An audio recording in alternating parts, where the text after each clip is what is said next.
What up, guys? Welcome back to my channel. I wanted to show you guys my outfit before we get started. I got Vans from Ross. I got this at Walmart. There's running shorts. I got this from school, and then this was my dad's old, I don't know, it's like flannel. So I'm rocking this, and like low key, this the fit. I love this outfit. I don't know why it's so simple, but I just love it. It is October 27th, 2020. Some say it's the most scariest time of the year. Not only because on Halloween we're gonna have a full moon, but we have to elect a president. What would be more scarier than election day? One of my spooky stories. Let us begin. Now, I want to take you back 30 years ago. The year was 1990. Well, let me tell you what's so scary about 1990. Where I live in Ucaipa, California, where, let's just say, the law is not very forgiving on its citizens. But that has nothing to do with the story, apparently, I guess. But, okay. There was this house in Ucaipa, California. It was on top of the boulevard. If you're a local, you would understand where that's at. This house was no ordinary house. This was actually a homemade house. It was hand-built by this family. And their family name was the Sterlings. They were a family of 4. There was a husband, a wife, and 2 little daughters. The daughters were ever so bright and talented. The father was a hardworking man. He built the house by hand, thus explaining why he was hardworking. Although he was a lone private constructor, he made other houses for other people. But this house that he made was special because he made it for his wife, Susie. Now, Susie, on the other hand, Susie Sterling, because she took his last name, was quite odd. When they were dating, they were obviously in love. But after giving birth to their 2 daughters, something snapped. She would have these blank stares. You would stare into her and she would be soulless in a way. Her eyes blank, her cheeks plush, no wrinkles. And you would think to yourself, she has not aged one bit. And that's the funny thing about it. From when they started dating and to this point, or to the point where they lived in that house, she had not aged one bit. The husband considered this to be good genetics. He believed, okay, I guess I married myself a good woman. She ages really well. Although she was very athletic, meaning she would do walks around the neighborhood with the local moms. She was obviously one of those sport moms where she would drive her kids down to the soccer complex or the football field to, so the kids could do their sports. The mom would walk with the local moms. She would have special dates with the moms, like how moms do, get-togethers with her friends. She would sometimes even go out of town with her friends every once in a while just to hang out with her old pals before she got hitched to the wagon. She believed that she needed to take care of herself before she took care of her family. But once she took care of herself, she was a great mom. But taking care of herself was very odd, because she would go on to the beach trips with her family and friends, and there's times in the moment where the husband thought that she ran off away. So one evening, October 27th, 1990, the mom felt like she needed to redeem herself. She believes, well, I've taken care of my husband. I provided food for him constantly. I've driven my kids to basketball practice, soccer practice, ultimate frisbee practice. I need some me time. She needed me time, she said. She ran upstairs, packed up her things, and vanished. She left a note to the husband saying, "Let me be myself for a while. I'll be back soon. I love you." With her initial at the end, S. Sterling.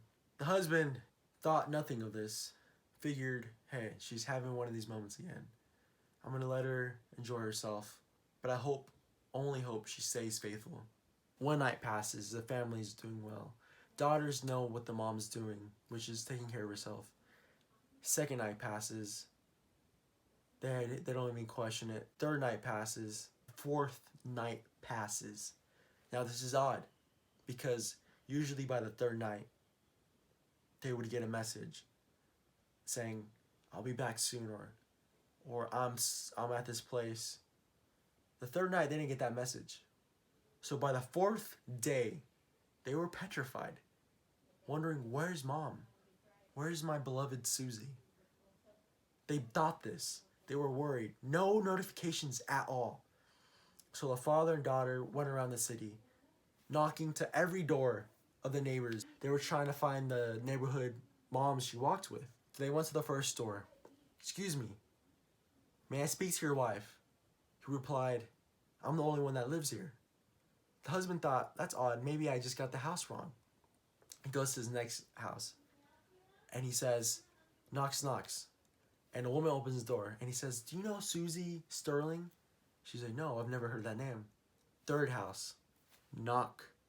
A man opens the door, and they ask, "Do you know my wife, Susie Sterling?" He said, "No, I have not."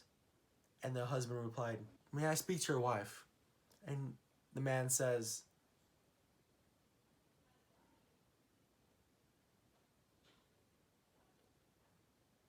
"I'll get her for you."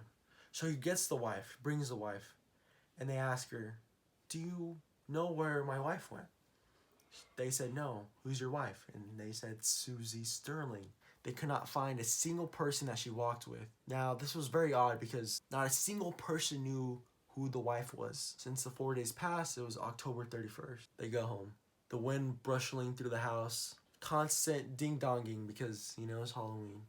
This once beloved mom had ran away, maybe forever. So the clock reaches 7:13. There's no sign of her.